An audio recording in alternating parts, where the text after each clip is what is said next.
Vakratunda Mahakaya Suryakoti Samaprabha Nirvighnam Kuru Me Deva Sarvakareshu Sarvada Saraswati Namastubhyam Vande Kamarupini Vidyarambham Karishyami Siddhir Bhatu Me Sada Om Bhurbhuvah Swaha Tatsavitur Varenyam Bhargo Devasya Dhimahi Dhiyo Yona Prachodayat Om Guru Brahma Guru Vishnu Guru Devo Maheshwara Guru Sakshat Parabrahma Tasmai Shri Gurave Namaha Om Sahanavatu Sahano Bhunaktu Saviryam Karavavahai Tejasvinavaditamastu Ma Vidvishavahai Om Shanti Shanti Shanti. Excellent. Okay, so everyone got a little extra paper, I think. You all good? So for those that are coming in for the first time, just to kind of get you a little up to speed, obviously we won't be able to backtrack everything because then we'll have time for this. Basically, to try to just bring us to where we are, I think in many ways chapter 5 is sort of a big, a pit stop of sorts within the flow of the book. Because at the very beginning of the book, Arjuna is having doubts about whether or not to fight.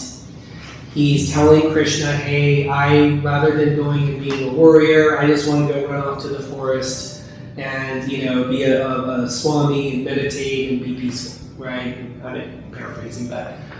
And Krishna says, no, you need to do action, which then causes Arjuna confusion because Krishna likes to contradict himself a lot, or seemingly contradict himself, where in one breath he's saying you need to do action, and action is best, but then in the next breath he's saying to do knowledge, and so Arjuna's like, well, which one am I supposed to do? So chapter 2 is a bit of an overview of the entirety of the Gita.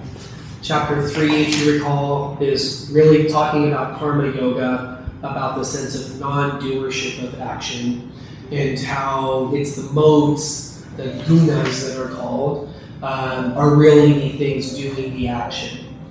Then that leads us then into chapter 4, where the action then is leading to knowledge. That we can't really start doing what's called jnana, or the path of knowledge, or really understanding knowledge particularly well, until we've trained ourselves, so to speak, with karma. Okay, so the karma then in a certain sense can lead to a certain amount of wisdom or knowledge. Then chapter 5 then is going the next logical step, where now we're going from the jnana, the knowledge, into then renunciation. And then what does your sannyasa, okay, or sannyas, depending on how you like to spell it. So renunciation then of ownership of your actions and of these things. So, and then the next chapter we start to go in 6, we start to go into more of the Raja Yoga, which is the meditative phase of things. So we have that sort of sense of renunciation. We are, at least at one level, recognizing we are not the doer of the action. And so now as we start to detach ourselves from our sense of who the I am is, now we can actually start to consider doing meditation. And so it's a very, when you kind of pull back and you look at the arc of it, it starts to kind of make sense how little by little, he's been building, so to speak, a workflow of sorts to get us to the point where we can start to actually even begin to think about meditating. Okay? So that's why I think in this sense, by the end of chapter 5, in many ways I think we've covered a lot of what was sort of initiated by Arjuna's initial complaint, right? And then as we go, then lots and lots of repetition of concepts within the Gita, certainly. So for those of you that, let's say you decide to come and you're like, well, man, it's already so many chapters in, I'm going to be lost the whole time. you're not, because the same concepts come over and over and over again. It eventually, hopefully sinks into our heads. So with that being said, let me just open it up to kind of, like I said, I don't want this to be a discourse, and certainly not today.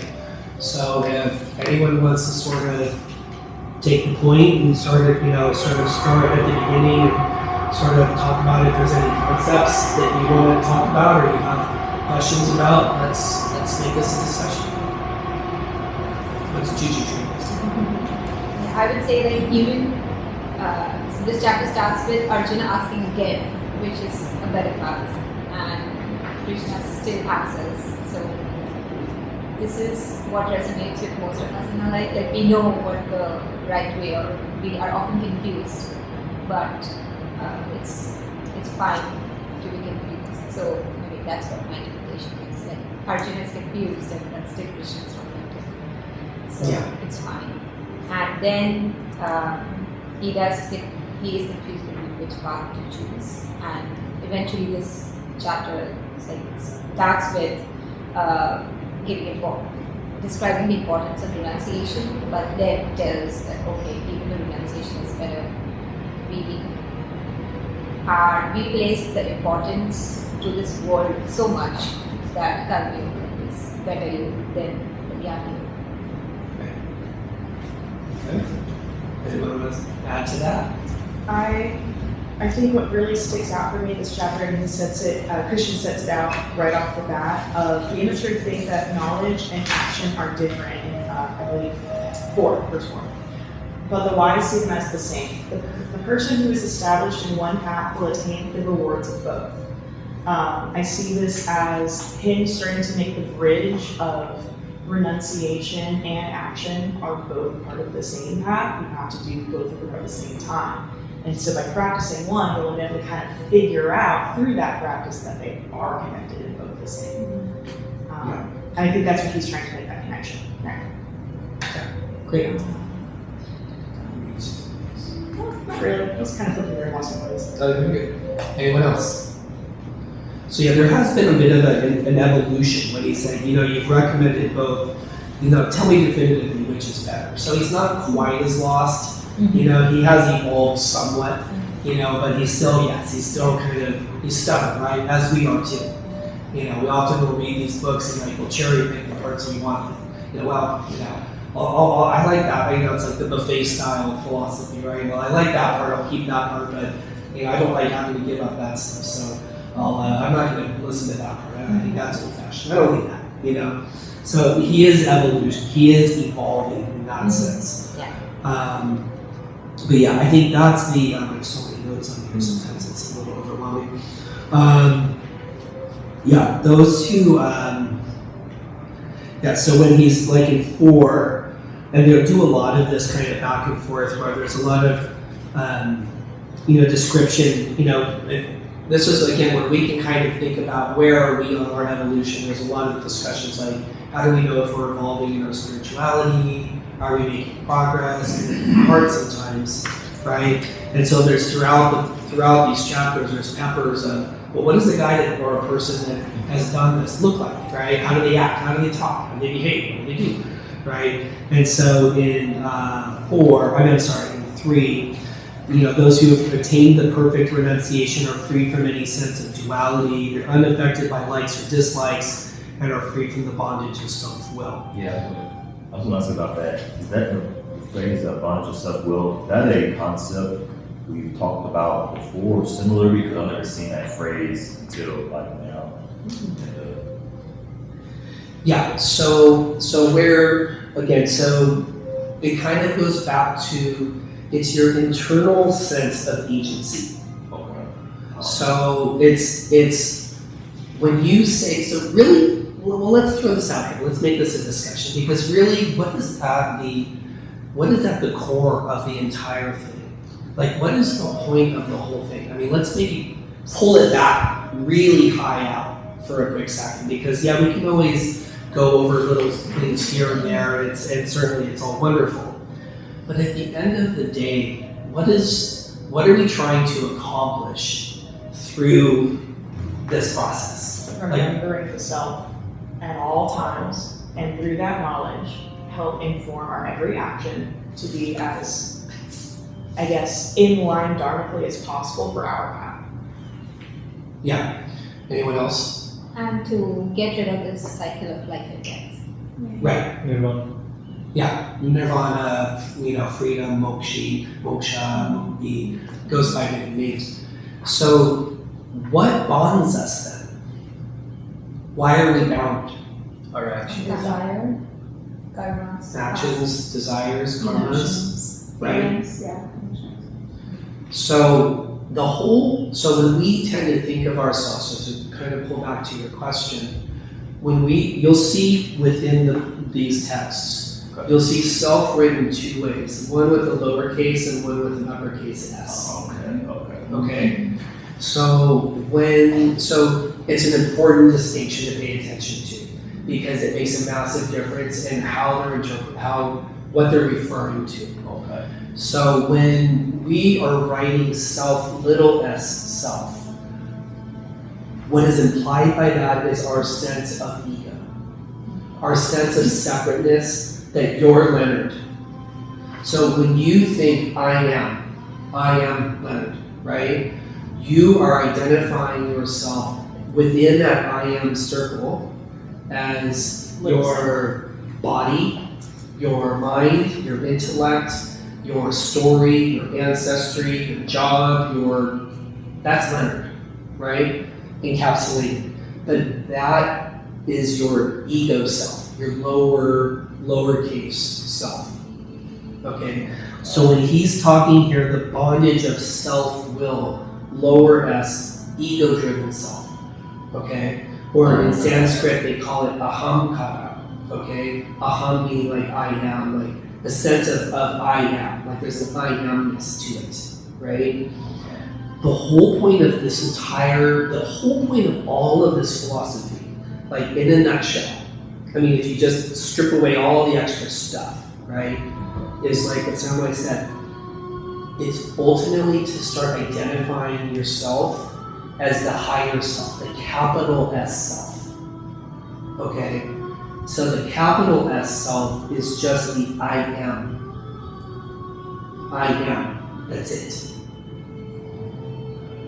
So that higher I am self is separate then, and that is ultimately our true nature. Okay. So that I amness is separate. Anything that can come after the ultimate, so it's the subject. I am. That's it, period, full stop, done. I am. Okay? That's like in Moses, they said, I am that. I am, right? Yahshua talked to Moses or whatever, right? That story in the Bible. So, the idea that we're doing here is to change the internal vision from identifying myself as body, mind, intellect, to when I refer to I am, I'm only referring to the consciousness behind all of that. And so the whole trick, the whole point of all we're talking about is to make that shift. Because what binds us is our identification with body, mind, intellect, all of that, right? And because we identify with it, we're bound by it, because we still think that we are that, whereas we're not that at the highest level. Does that make sense? Yes, it does. So that's literally all we're doing, is just changing nothing else changes. It's literally just changing the internal. I've said it before. It's called the sakshi bhav, the internal witness. So you almost are pulled back, like you're observing yourself as the witness, and the Leonard that interacts with the world, the body, the mind, the intellect, your thoughts, your beliefs, everything past I am is not you. It's part of nature.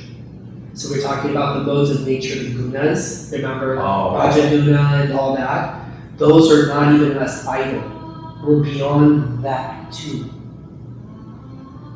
Do you understand? Yeah. So we're the consciousness that is reflected in all of that is the truth. So again, an example, and I'll shut up. If we went back in a time machine, thousands of years ago, where people were really, really crude and they didn't understand, and we were out at night and we saw the moon, and you asked them, does the moon create its own light? What would they say? Probably. Yeah, right? I mean, Yeah, duh, right? Yeah. You don't see it. Yeah. Right? Yeah. Not necessarily understanding that it's reflected light from the sun. So, in the sense, our highest self, in that analogy, there's millions of analogies. The sun is our highest true I am consciousness. And that truest I am consciousness within you is the same as within me. No different in every single person, and every animal, and everything. Right? But the sun reflects on the moon, and then it gives the appearance of light. So the consciousness within us gives the appearance of knowing and of sense and identity, right? Like the moon looks like it creates its own light too, Yes. but it doesn't. It's reflected light from the sun. That makes sense. You understand? Yeah, no, that's something. Kind You of want to jump in on that? Like, Sometimes, Leonard, what helps me is, to get out of the body is I think, well, there goes that girl Sapna taking her kids to school. There goes Leonard going you can tell yourself, there goes Leonard going to the grocery store buying his food. Like, just step out and watch yourself. It's in mundane things that you do. There goes that guy Leonard going to the Bhagavad Gita study circle. You just tell yourself that. And you start to see from a different angle. Otherwise, it's easy to just go locked in, like, I'm just this body doing my things. There's also the intentional being of the witness sort of meditation practice, where you can do it more formally in a controlled setting and then try to expand that into every moment, where you sit and you just note very objectively, observationally, you're not making any judgments. I see a yellow folder. I see people sitting around me. I hear the fan. That type of instantaneous bringing yourself to this moment and just witnessing. Then you can also move that internally of I see myself, I feel my breath, I feel the tension in my back that's always there, but that doesn't matter right now. All of that does exist and you can witness it without having to make a judgment or have a reaction to it. It's an intentional practice. Okay. And don't worry if I just smoked you. Because it's hard. This thing's life, like, It's Yeah. really hard to wrap practice. it around. But I think maybe it's good to sort of point out the goal, right? Like, what is the goal? Because otherwise, we're going through this journey in this book, Yes. or growing this Like, philosophy. yeah. What is our endpoint? Like, Yeah. what's the purpose, right?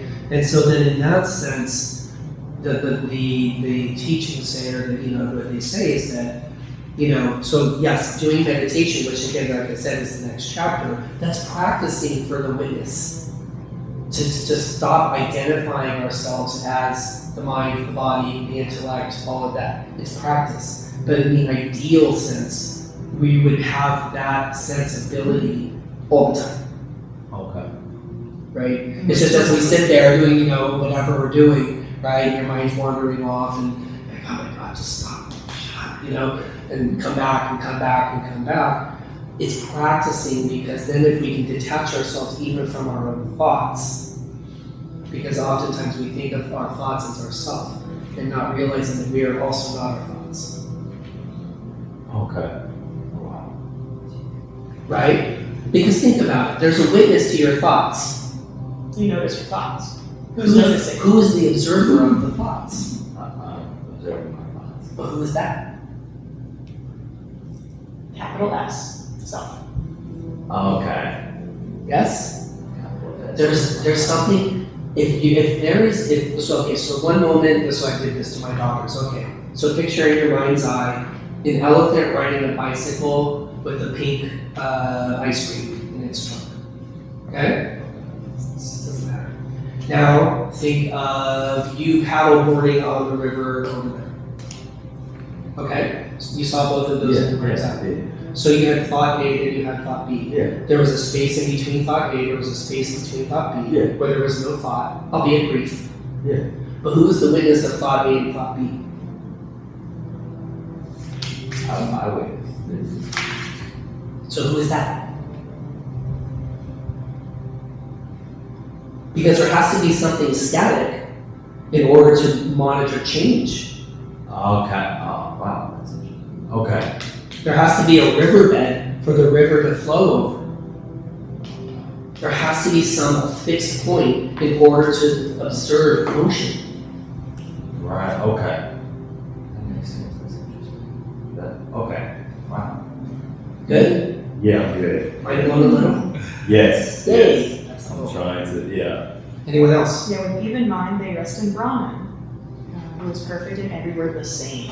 I like that part to kind of give me a visual of what is that aspect like? It's like Brahman. Unchanging. Anyone else? I see it like something similar, but like not exactly the same. I would say I see it as there's a super soul, and we all have like souls within us, and we are like small part of that super soul. That super soul is called like God. And all of us are like He's the supreme, or like whatever. You could give Him like a million names, and we all are like part of Him. It's like there's this one big planet Earth, but like they need million components to make this planet Earth work, and we all are the million components that are coming from the main source of energy. So that's a way to look at it.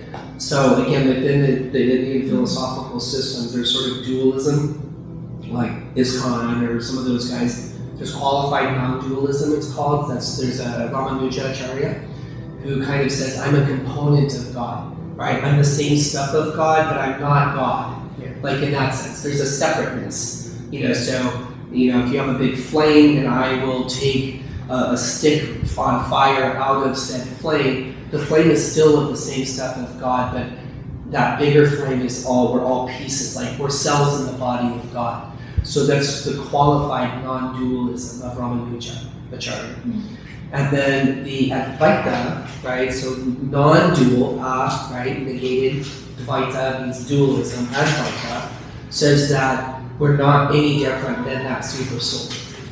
And so the example that's often used, there's millions of examples. My favorite one is the ocean and the waves, right? That we each have individual existence in the way that individual waves have individual existence, but ultimately we're all made of the same ocean. And so in that sense, we've always been, before we came into a wave, we were ocean. Whilst we're a wave, we're ocean. When the wave crashes, we're ocean. We've never not been ocean. So, so that's kind of a way that sometimes that the Advaita, so this is like Shankaracharya is really kind of the main proponent of that.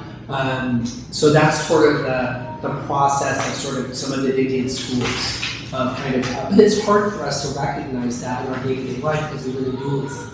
And even if we consider like we both are the same, like let's say we are the waves and in the ocean. So are all the qualities that I have is the quality that the Supreme has? Like if we both are saying like even my bad qualities are coming from Him. Ultimately, if everything is of God, then you could say yes. But I think probably more likely people would say that when we have, what are bad qualities becomes a conversation, right? But let's just, for simplicity's sake of the discussion, when we have something, so what makes you separate from me? Because clearly you're not me and I'm not you. So it's nice to sit here in a study group and say, oh, we're all God. We're all Brahman, right? I'm Brahmasi here, right? But what makes me different than you? And then she, Arzu's bringing up like, I want to get off this wheel of samsara because I'm tired, right? So why then can Arzu get liberated, but I'm stuck here? Like she dies, I die, she gets to be free, and I have to come back. Maybe your desire is to come back. Maybe you're desiring like $1 billion and you don't get in this lifetime, and maybe you get another birth because you're the consciousness and you want $1 billion, you will get it next life. Right. So that's where the concept of the Atman, the sort of the highest soul, is the same as the Brahman. I hope that thing's not acting up. Terrified of those cameras now. So it's the removal of. So again, another example that's used a lot is, again, we take the single sun, and let's say we have each one of us has a bucket in front of us filled with water, and let's say we're outside, okay? Leonard's bucket has blue food coloring in it, everyone's has different colors, and some are cleaner, some have mud, some have mold, some, every bucket is slightly different. So each individual bucket is going to reflect the sun differently, but the sun is unaffected. But each individual bucket's going to appear different because of the contents of the water. But the sun is this one and the same. So each one of us are different buckets, so to speak. And we then are reflecting that consciousness to varying degrees. But so the idea is to clean the bucket, right? So that way then, as much as humanly possible, that we're reflecting the sun in the highest level that we can reflect it while we're embodied. That kind of makes sense? Yeah. Anyone else? I mean, I don't make any of this up, guys. Like, this is, so I formally take 0% credit for anything that is coming out of my mouth. This is just me rehashing what people much, much wiser than me have said. So, anyone else? I want to touch on verse 7. Those who follow the path of service, who have completely purified themselves and conquered their senses and self-will, see the self in all creatures and are untouched by any action they perform. I wish they would go a little bit more into here, what does that look like? How do I do those things? Or is that the next chapter's goal? That's what's coming. Yeah. Yeah. Okay. Anyone else? So the first sort of beginning, sort of the first 7 or so things, I just want to make sure I'm just trying to pull out different things.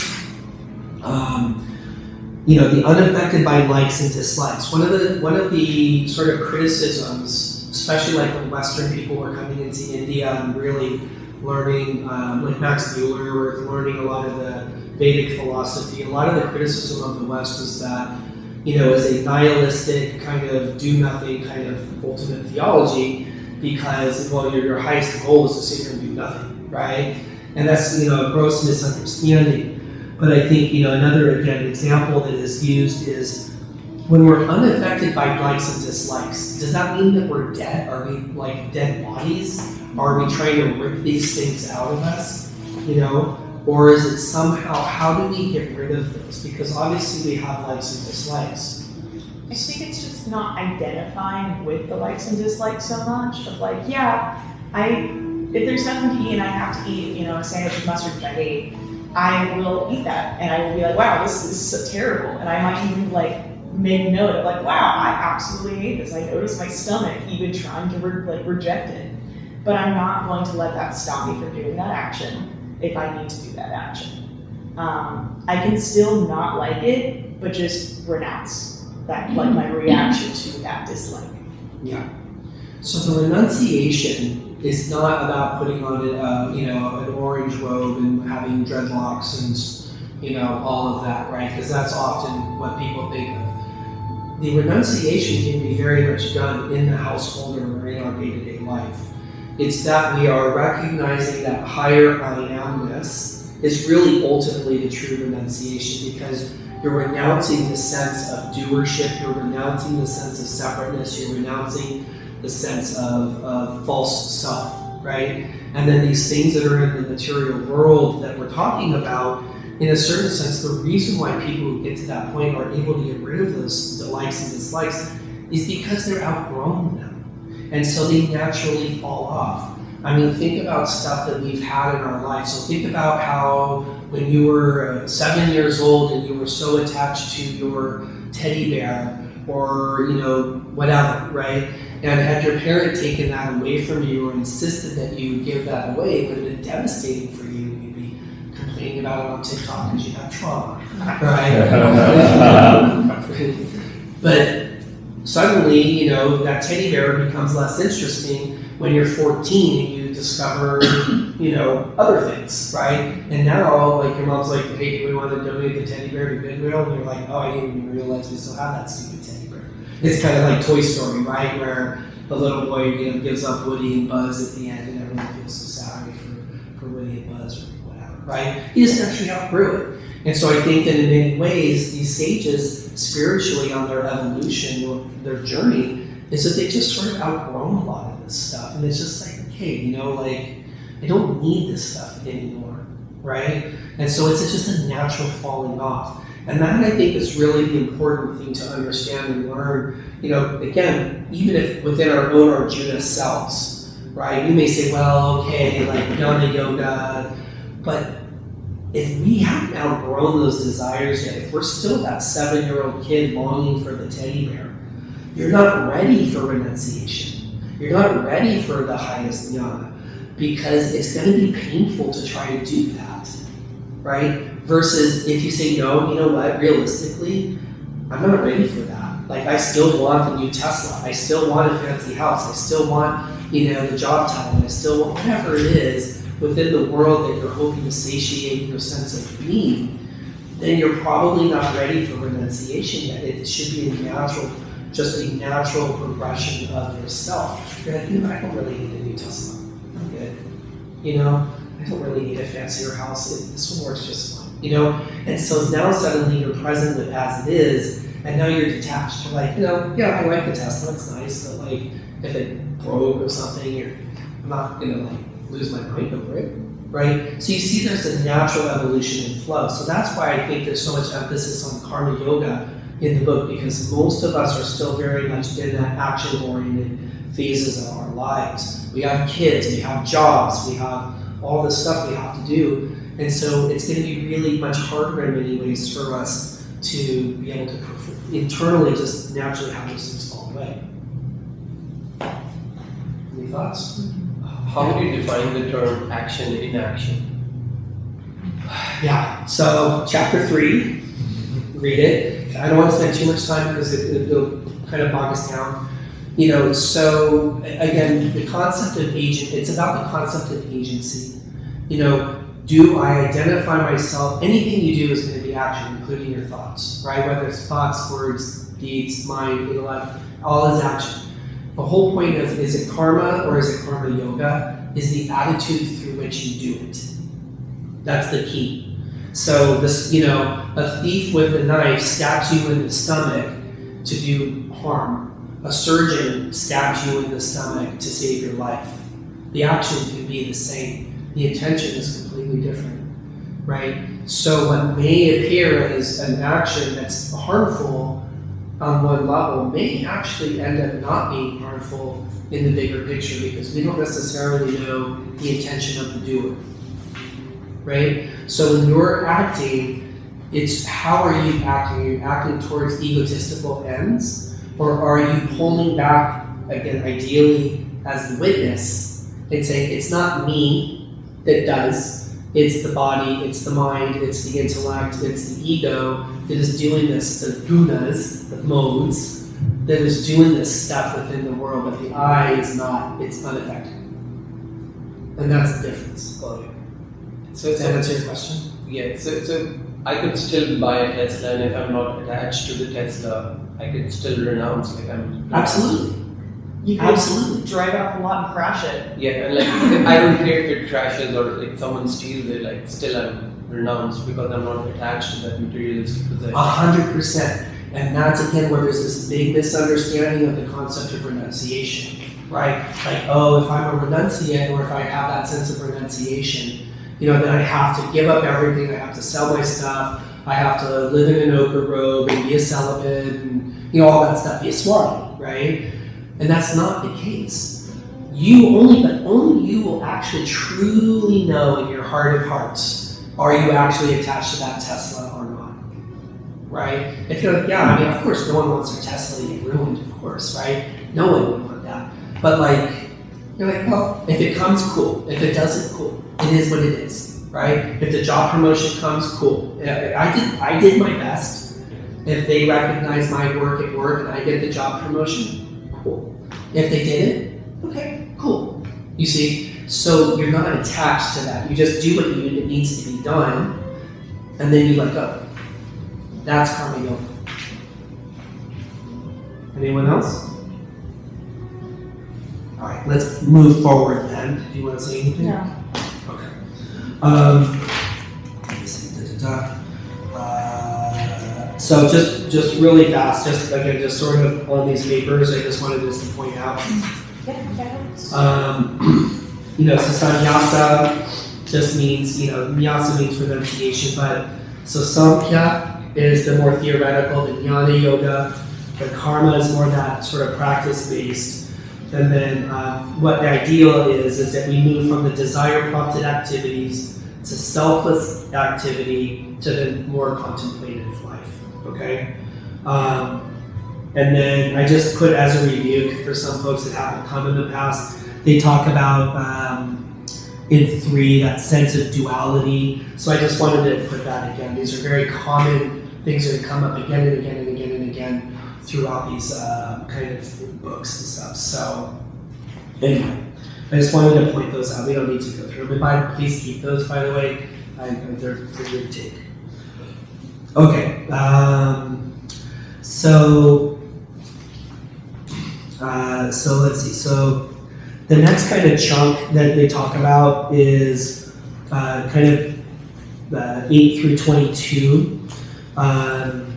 Sort of kind of this the next sort of section of topics where again it's a lot of it's kind of redundant in many ways. That's why I think that we can have a discussion. Those who know this in truth. So now again, so now listen to this phrase. Now, given what we've talked about later, those who know this truth, whose consciousness is unified, think always, I am not the doer. While seeing or hearing, touching or smelling, eating, moving about or sleeping, breathing, speaking, letting go or holding on, opening and closing the eyes, they understand that these are only the movements of the senses among sense objects. Okay. Do you see that? So again, that's that witness attitude, that sakshibhav, okay? That these are just things, your pure awareness is not doing any action. There is a fixed point that is watching all of the changes. That fixed point is you.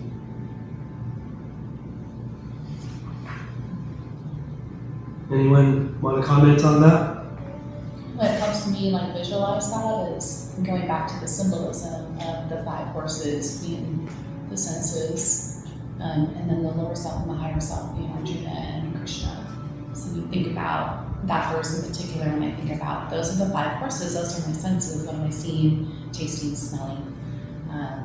It helps me visualize it in that way. Yeah, that's great. That's a great point. Thank you. Anyone else? The other thing that I like about that too, one thing that they talk about in some other philosophical texts is the pull of the senses is extremely strong because, kind of like saying it jokingly, the senses are not a sense. Meaning the vision wants to see nice things. The taste wants to taste good things. The touch wants to touch nice things. They're going to naturally be pulled towards those things. That's what they do, those tattvas they call them, right? That's what they're after. They're like moths to a flame, right? But they're still within the realm of gunas. They're still not us, right? So that's the hard part, is because so often we identify with even our senses. I feel that sense of, we always make jokes, like when we go to Casa de Luz, I don't like their food because it tastes bland. And she's like, but it's hungry, but it's healthy. And I'm like, I know, but it tastes like crap. No, I don't say it's healthy, it's sadly. Yeah, It's very it's very pure. And she's right. But my And you're right too, though. What a great karma yoga of sitting in, we're gonna sit and eat this food, and we can it doesn't, it's very fibrous. It's very good for me. So, so the senses are going to go for sensory input, right? That's just what they do. But, if we can pull them and realize that, okay, yeah, these things are going to pull towards those, and not even identifying with the sensory pull. Again, because we're not identifying with that either within ourselves. That's hard, but that's ultimately what we have to do, right? Practice with, simple foods, you can really apply it to the big stuff. Right, exactly.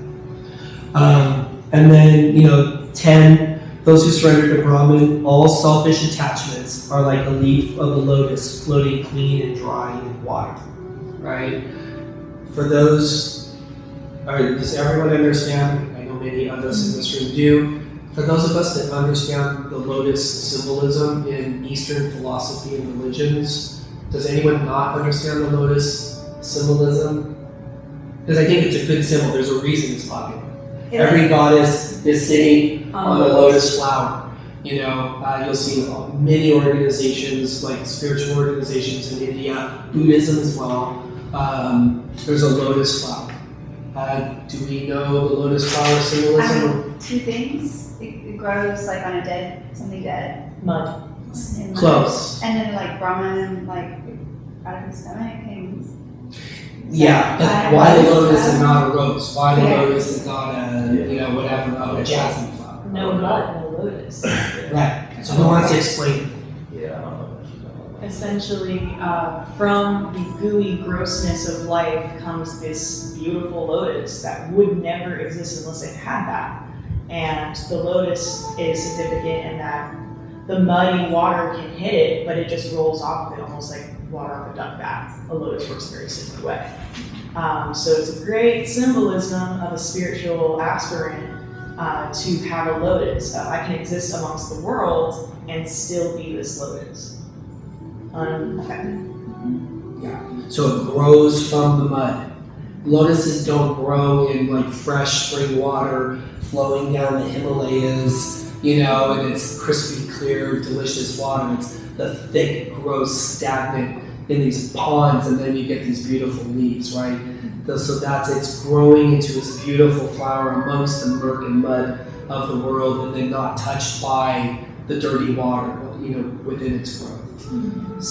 So being kind of transcending those things, being in the world and not of it, to use a Christian phrase, right?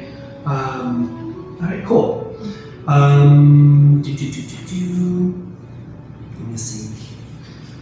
Run through that.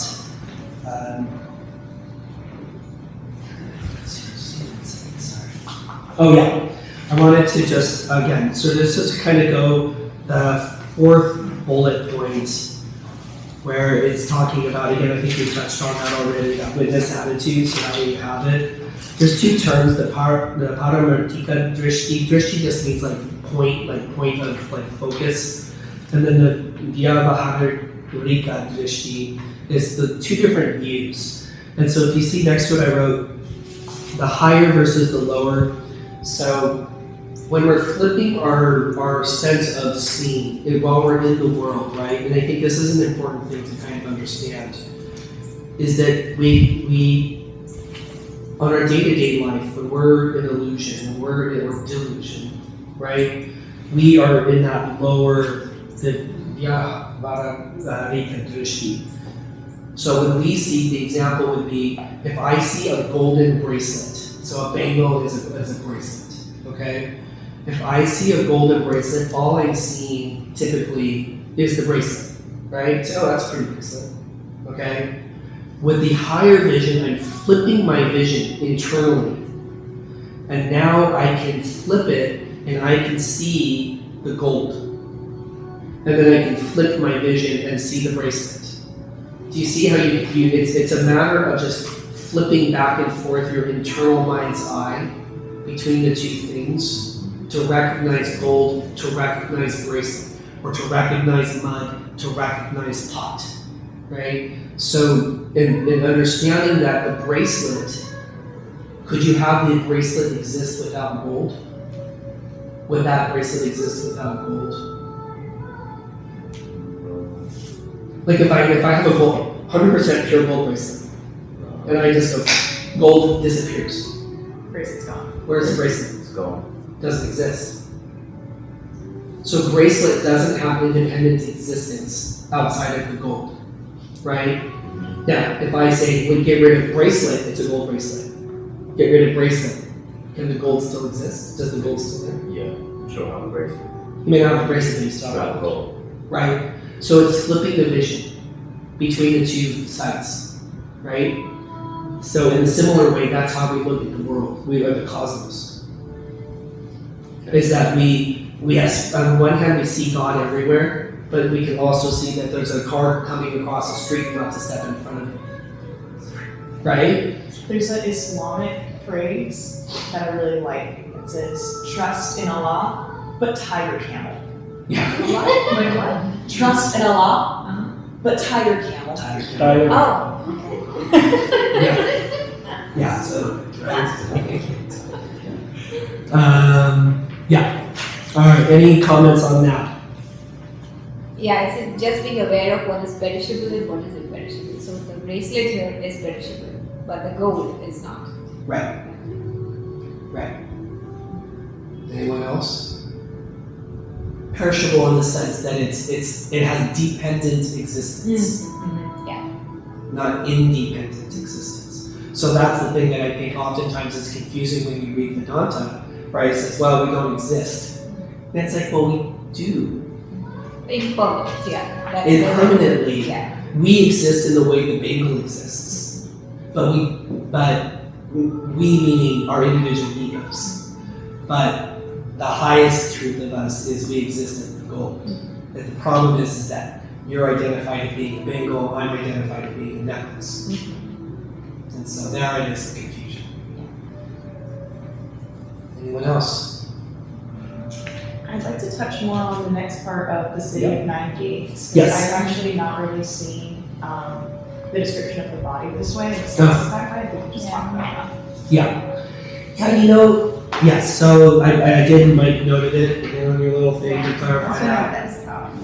Yeah, so it's, 2 eyes, 2 ears, 2 nostrils, 1 nose, and then two gates in the pelvis. We'll just leave it at that. So in that sense, I don't know really spends a ton of time on that and why they use that phraseology, specifically for that particular thing. I think what it is that, so like, for example, when they use the word like the Purusha, I think, which we all have gone over, it's, it's the dweller within the city. I think there's some breakdown in the Sanskrit, I can't remember, but it's the dweller within the city, like, the internal dweller, the indweller, right? And so I think in this particular analogy, they're, using that just in the sense, I think, to point that out, right? That it's, the body is basically like a vehicle. Yeah. I guess I like this phraseology because it makes the senses a gateway, which a gate can open and close. And you can choose to let things in or not. Yeah. So being the master of those gates. You cannot choose the thing to not enter because senses are going to do their work. Right. But then you can choose not to be affected by what enters it. Right. Right.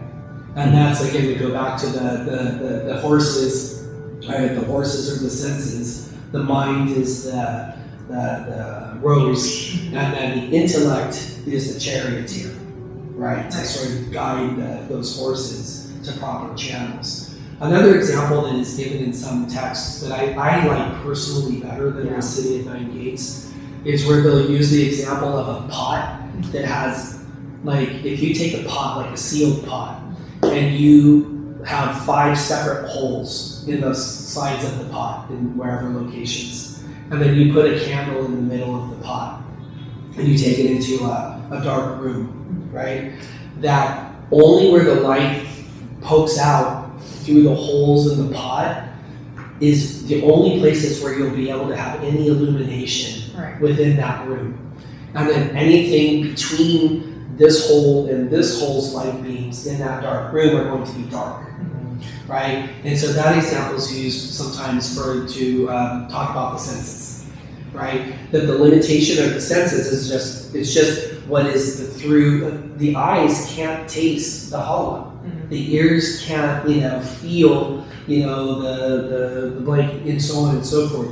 So to really, I always liked it because it's like, just to understand there's so much out there that is beyond our senses that we tend to think of all this as, well, I can see, smell, hear, touch, so on is all that's real. But it's actually very limited. It's extremely limited, right? If we had bat sense and we had sonar and we could see radio waves and all this other stuff that we know scientifically is out there.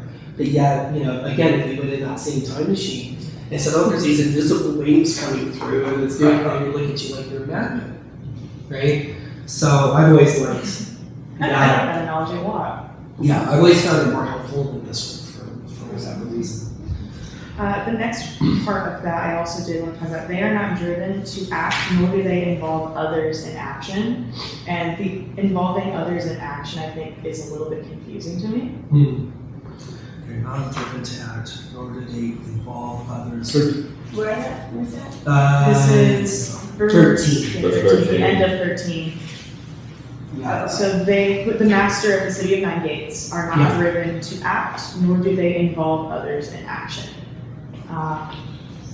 What does that mean, involve others in action? Is it like get them involved I with feel your like own when we want people to do something, Yeah. like when teachers try to get their students to do what they want them to do, or we want our kids to do what we want them to do, or politically we want people to do what we want them, anything that, any desire for something to happen.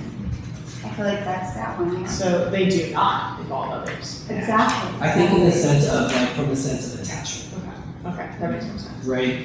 Like, I think it's, again, it kind of goes back to almost that Zen kind of sense of these, like, even though they're not using that same sort of phrasing, it's just they accept what is. Okay. Whether it comes, it goes, it happens, it doesn't happen.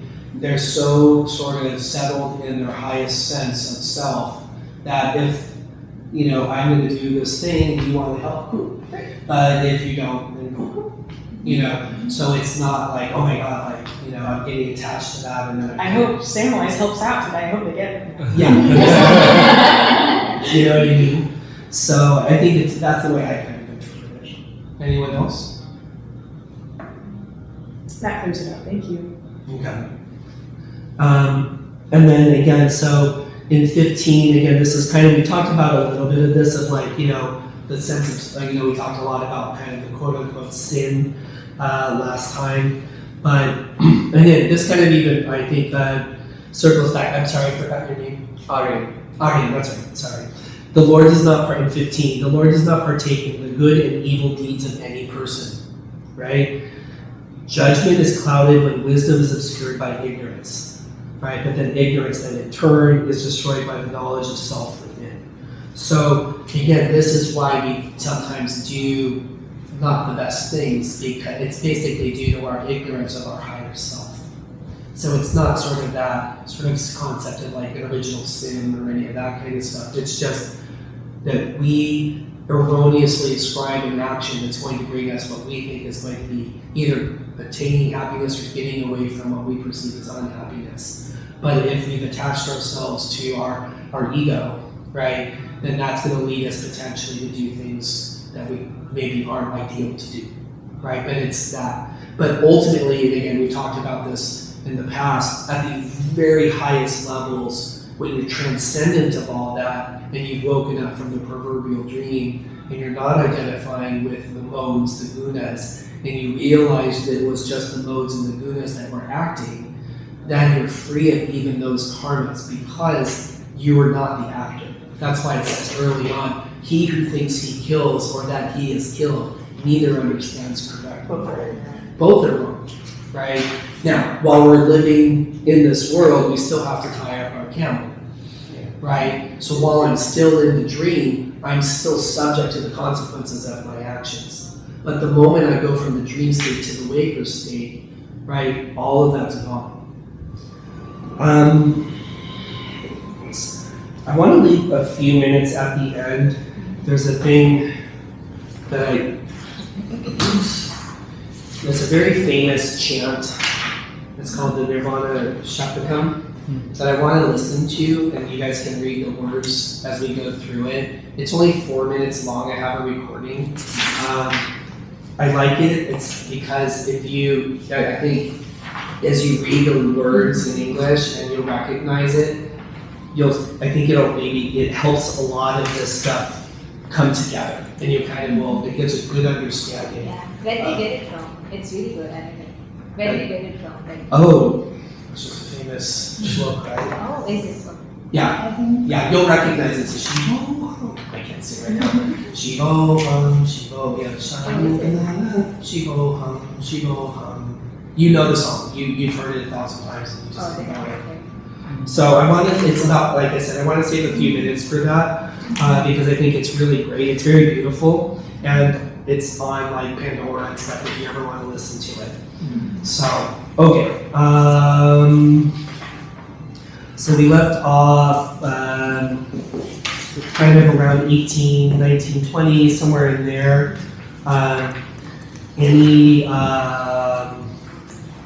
Any comments on that or any questions or any sort of things that this is kind of a lot of redundancy in this chapter, you know, we talked a lot about it, so I don't know that we have to get so hung up on every single little line. I think this is a very conceptual chapter in many ways.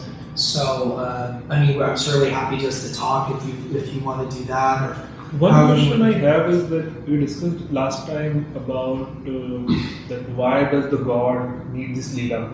Mhm. So I think in the 15, let's say the Lord does not partake in the good or the evil deed of any person.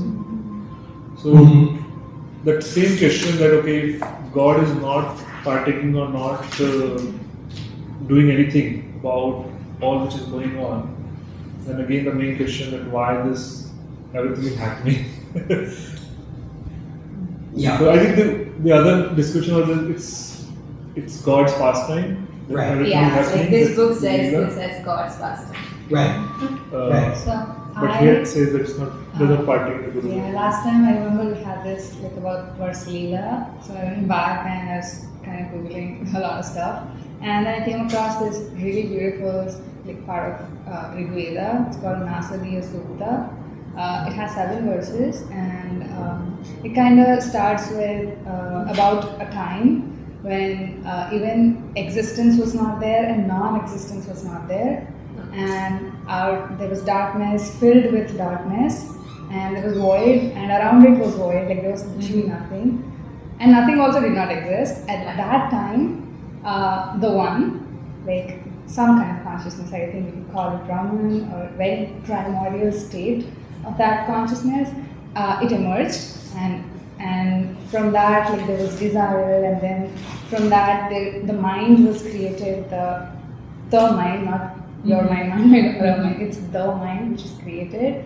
And why was it created? Because it kind of wanted to manifest itself, and the desire like to be present, desire to exist, created the mind, and the mind created the illusion and everything that we know of. And then they continue to the verse 5 and 6, and the last verse was something that blew my mind. So they kind of go on explaining their hypothesis of how everything came to be, and then the last line they just say if they they ask a bunch of questions: where did it come from?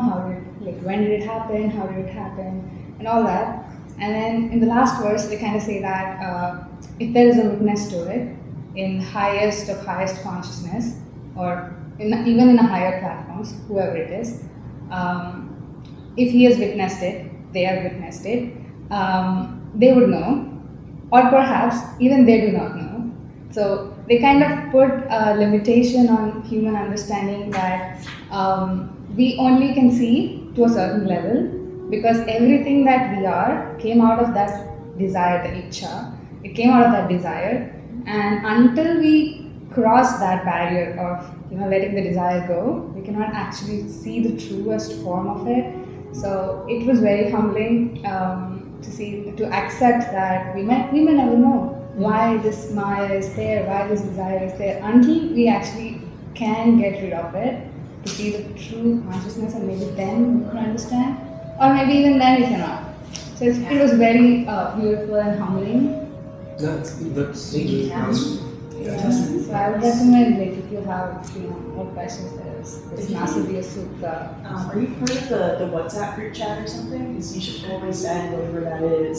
Yeah, you can send the link to that course that you said to send. I've probably sent you, I've sent you send an a invite. video and that helped. Yeah, okay. Yeah. I think I am. There's a community. Yeah, it's just like a group, like a WhatsApp group that you Yeah, can yeah. add. I'm pretty sure I added you. Yeah, I sent I found like a couple of links which Cool. are very beautiful. Yeah. Written. I would love to. Great. That was helpful. Thank you. Yeah. Yes. All right. Any other sort of maybe just open it up? I mean, because I think we kind of got the idea. And then the last few sort of lines, and then we'll just circle back just to kind of make sure we get through the end, so to speak, is really kind of from 27 on is going to start really sort of phasing us into the next chapter, which is going to be more of a meditation, the yoga meditation of beyond the yoga. So, so wait, I don't know that we really need to worry too much about that because they're going to go, pretty much into pretty good detail with that. But are we pretty clear about renunciation and how that works and all of that stuff? Do we have any sort of lingering doubts or whatever? I can say I was telling others before this, and I really, really appreciated reading this chapter this week, as I've had a very heavy karma yoga week of I had a 14-hour work day, I had a 10-hour work day, 12-hour work day, and my work is mental health, and gotta get that documentation has to be done day up. So that sort of, I just have to get it done. And I have a little mantra that I've been using a lot that's been very helpful, which is, I do what I can and that is all I can do. And that just lets me let go from that point.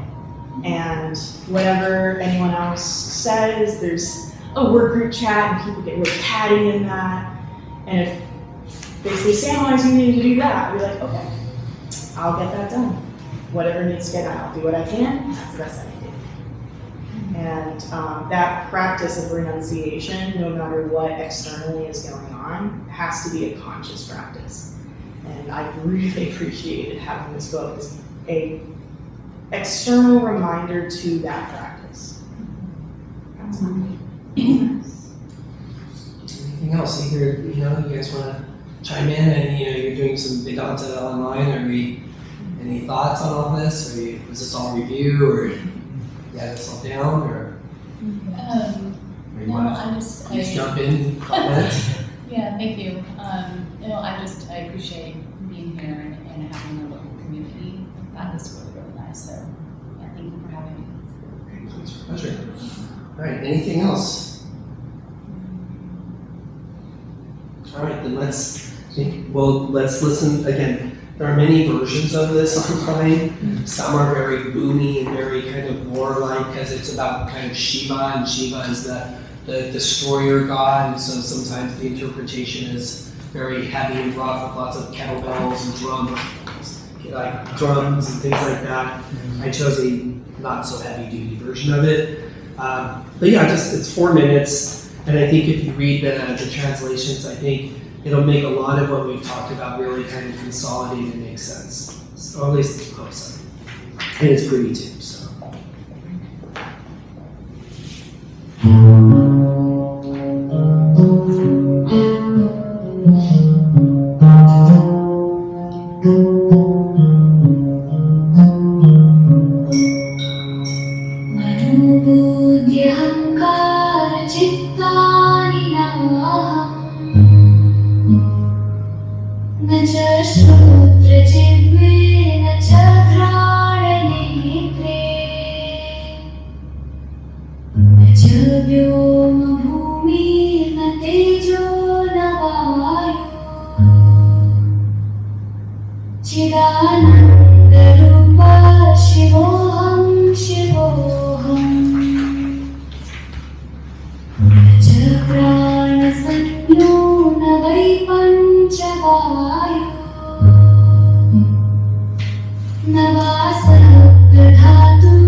चिदानन्दरूप शिवोऽहं शिवोऽहम्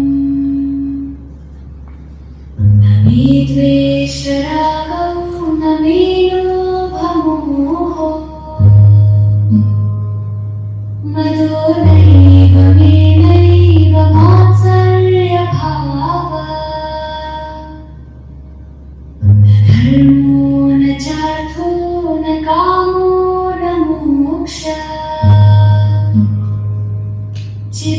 चिदानन्दरूप शिवोऽहं शिवोऽहम् न पुण्यं न पापं न सौख्यं न दुःखम्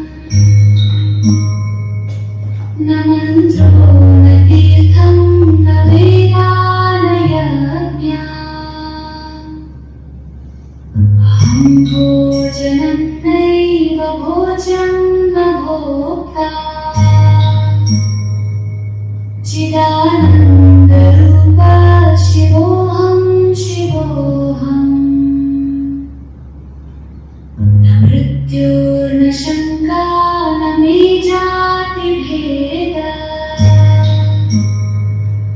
पिता नैव मे नैव माता न जन्मः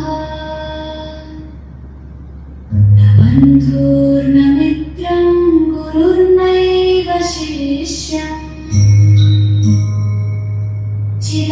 चिदानन्दरूप शिवोऽहं शिवोऽहम्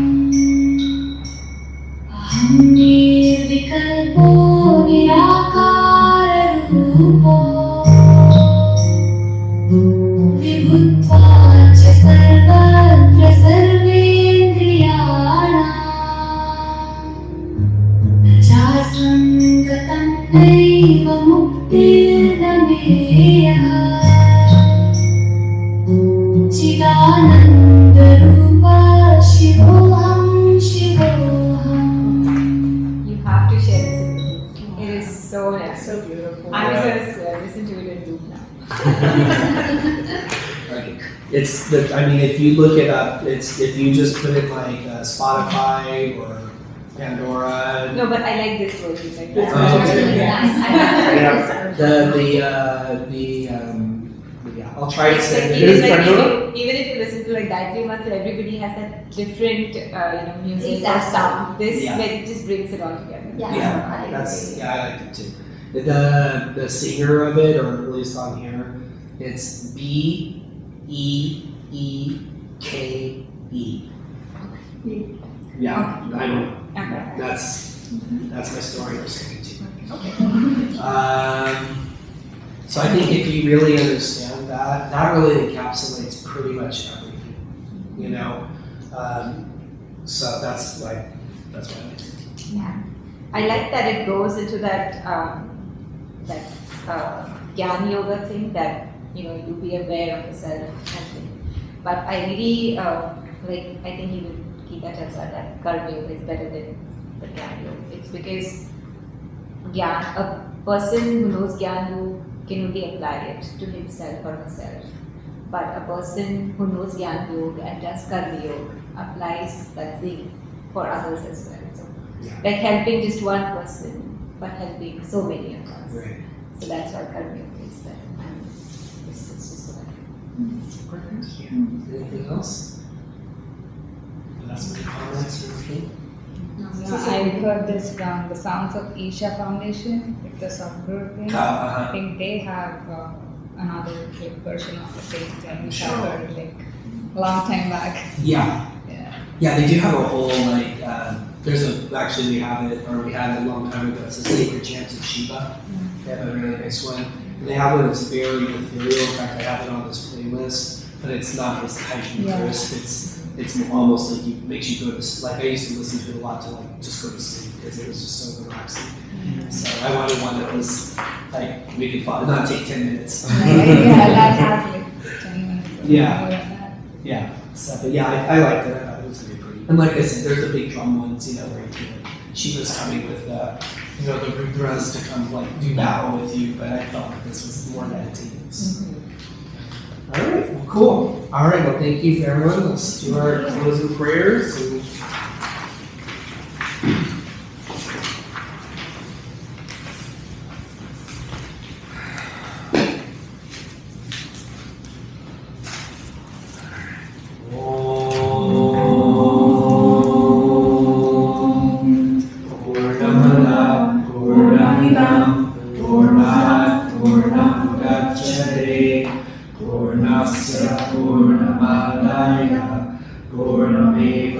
Shishyate Om Sarve Bhavantu Sukhinaha Sarve Santu Niramaya Sarve Bhagavani Pashyantu Ma Kaschit Durghavak Bhavet Om Asastoma Sadgamaya Tamasoma Jyotirgamaya Mrityorma Amritam Karaya Om Shanti Shanti Shanti.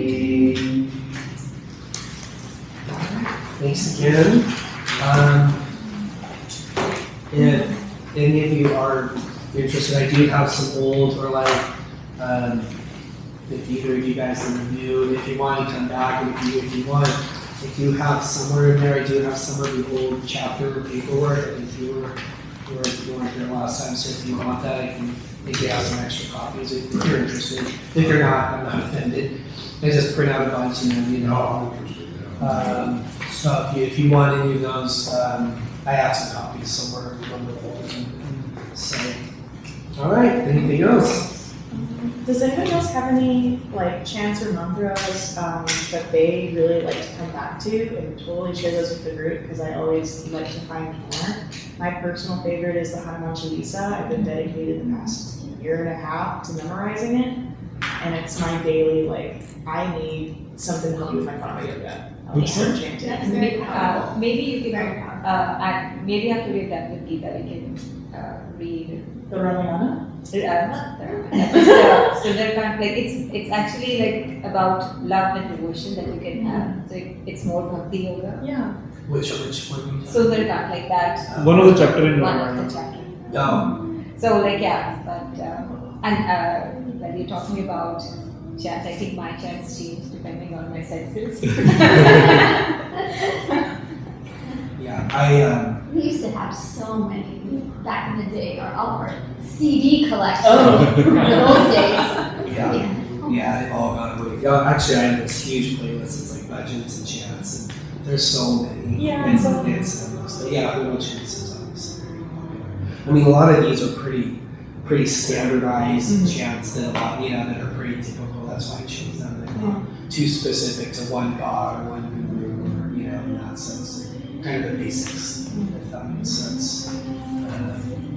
There's one that I think I don't have it on here, that I think is a good one. It's Ritum Maham Ritum Jaya Mantra Makam Yajana Yesuna Krishna. Yeah. It's kind of like a protection one. I could when we Annie is always appreciated. yeah, that's a really popular one. That's a very famous one. Say that before you get on a plane. Yeah, it's like a protection one. Yeah. In fact, it's kind of funny because I've been listening